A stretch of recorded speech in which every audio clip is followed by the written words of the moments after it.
All right, so we are out at the Ford Farm. It's a little ways out of Perth, probably, I don't know, 40 kilometres from the city. It was opened 22 years ago, apparently. Tony Penicelli, who owns a place called Tony's Wreckers, for the American guys, that's a salvage yard, Tony's Salvage Yard. He's got quite a collection here. We'll have a wander around, have a bit of a look. There's lots of Australian GT Falcons, but he's got other stuff as well, lots of race cars. Like, subscribe, hit notifications. Enjoy the video.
Scale.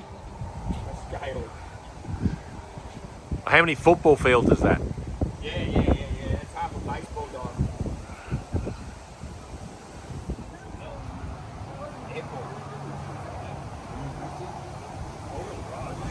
No, you're right.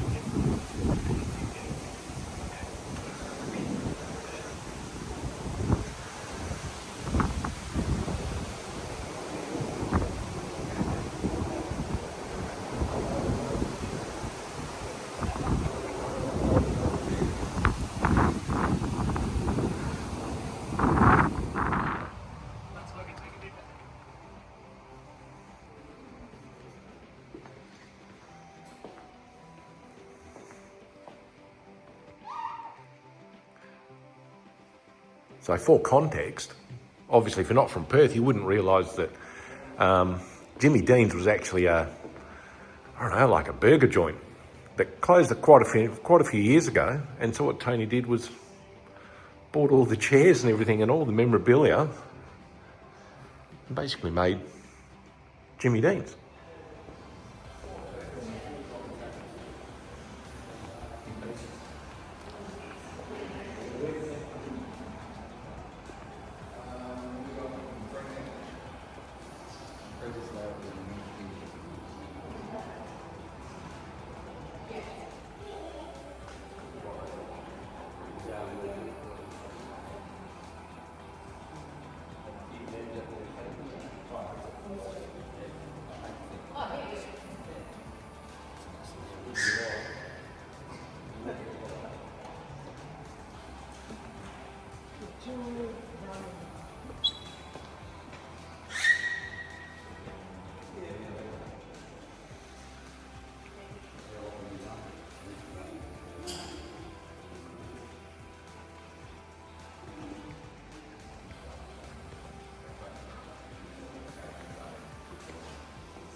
That is his signature?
Yes.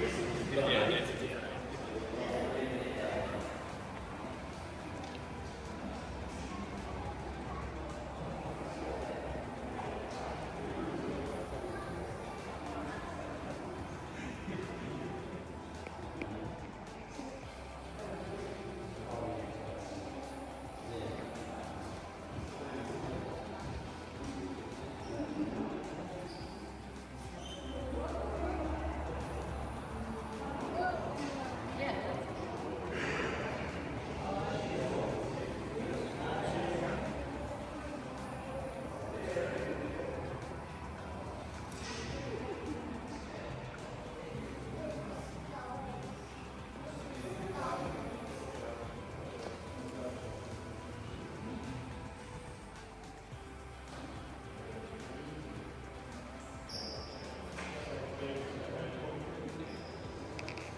Pinto?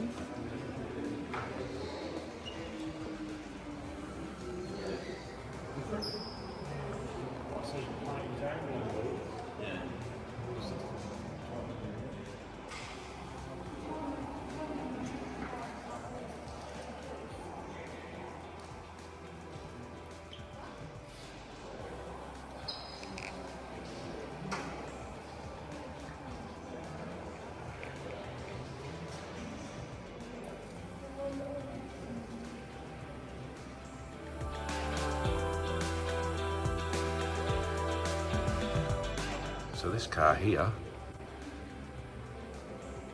it's not a reproduction, it's the genuine Dick Johnson race car.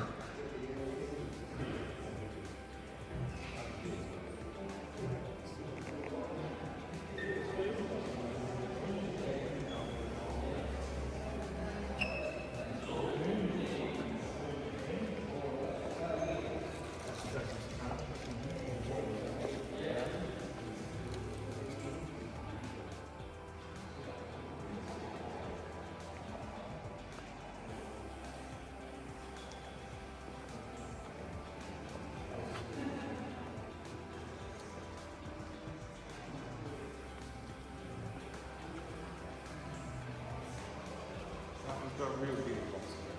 It wouldn't have.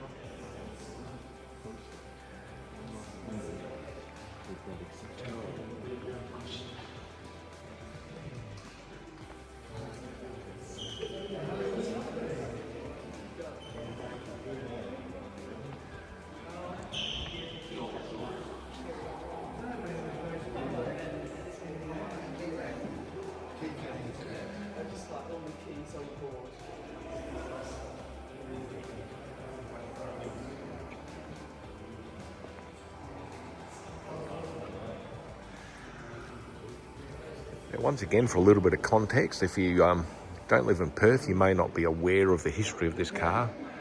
But Zapp's Rat, so John Zappia has been running this style of car. This was the original, basically, door slammer. So back in the day, this was a street car that he eventually then turned into a full race car. And then it got to the point where it was out of spec and out of date, so he went to something newer.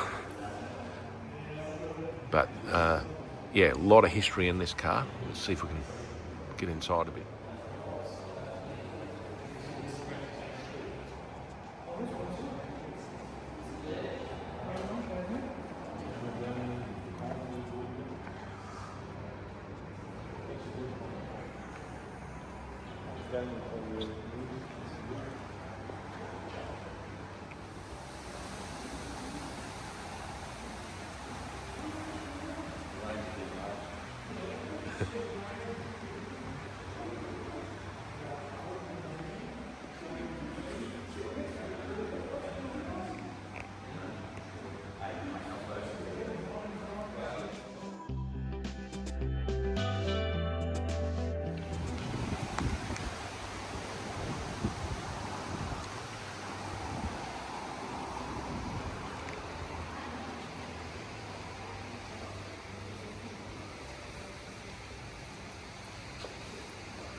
See where the coops came from there. Yeah, you can see it for sure.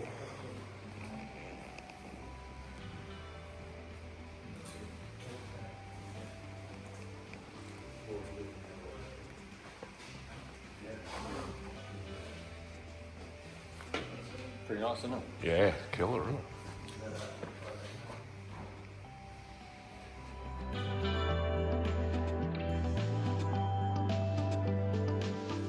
But I would say, yeah, it's probably, no, it was probably original.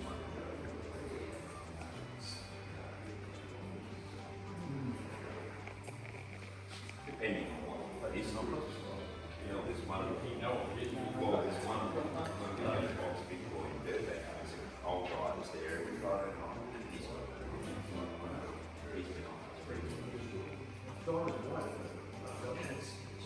That was a couple of hours and years. No, he turned up.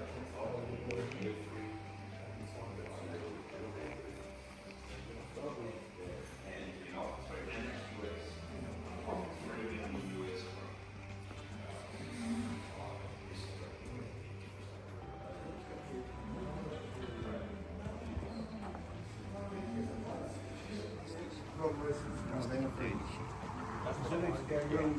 I like that's why I like them to swap. what the story is with that, the owner of Jandakot Airport back in the 70s, Yep. had a real one. She creamed it. Left front, like this Alara green one. Because when I sold Right John Motors in 1975, I opened up Holden Crack in Midland, Tony's Auto Boxes and Holden Crack. So I raced all XU1. He did that at cost. I restored the cars for free. Wow. Was this all filled in? Oh, he paid for it.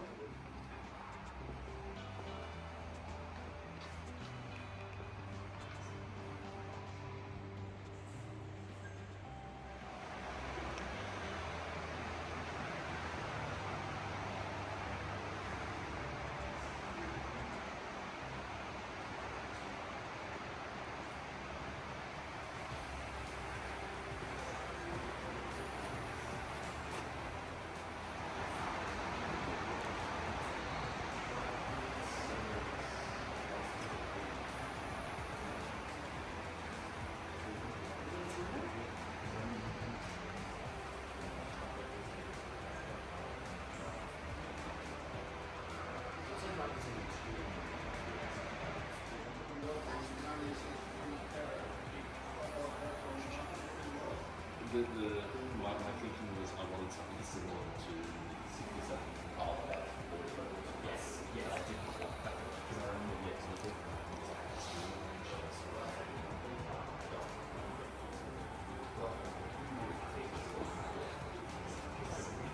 So did you get enough support on your Facebook post about your dog dish updates?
All right, so this little hot rod here has quite a bit of history. Originally built in the 60s, 65, 66. It was a sports coupe. It's been cut down into a roadster. Two friends, Bahaja and Azrapati, built it. Won heaps and heaps of trophies. Featured in all the Australian magazines, Australian hot rodding, all that sort of stuff. All the magazines back then. So, then they sold it in early 70s. It ended up in an auction, and Tony, the owner of this museum, was trying to convince the auction house that he should buy it. The guy didn't really want to sell it. Apparently Tony plied him with a fair few drinks, convinced him he should sell it, and ended up with it. So the car was in Perth from 70 to 78. In 1978 it was sold, went to Sydney. Then after it was in Sydney, it was bought by Alan Bond, very famous Perth Australian millionaire, for his son Craig. Craig had it for a while, kind of let it go a bit. Then it was sold in the late 80s, early 90s to a gentleman in Victoria Park.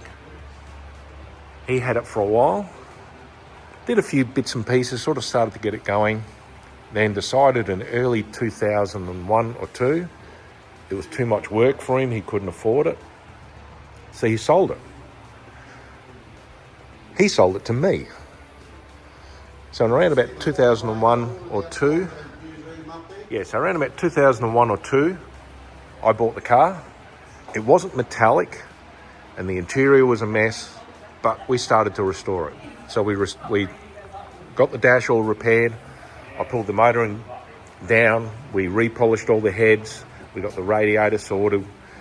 We did a whole bunch of work. We got the frame rails redone. The bodywork was pretty good. It was painted in just like a burgundy. Had a really cheap set of wheels on it. So I ended up getting some wire wheels and white walls. I got it registered, got it back on the road, did a few jobs on it. Probably owned it for about 2 years. And then the kids were sort of like, oh, we want to go in the car. So I ended up having to sell it and buy a four-door. So it went to a guy in Adelaide. He did a bit more work. He did a few jobs on it again. And then we reckon about 10 or 12 years ago, Tony's son bought it, unbeknownst to Tony, got it back to Perth, rang me and said, hey, look, I need all this bits and pieces. What can you tell me? And I helped him with carbies and a few bits and pieces, and he got it all ready and then presented it to his dad as a present. It's a nice bit of history, so let's look at a bit more detail on this car.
Wow.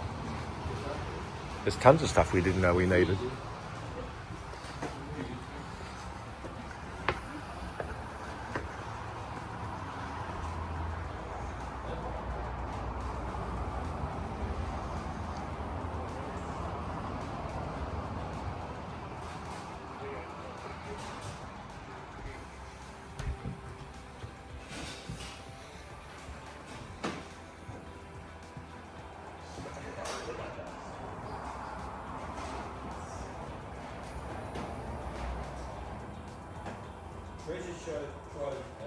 Yeah. You got man traps up there as well?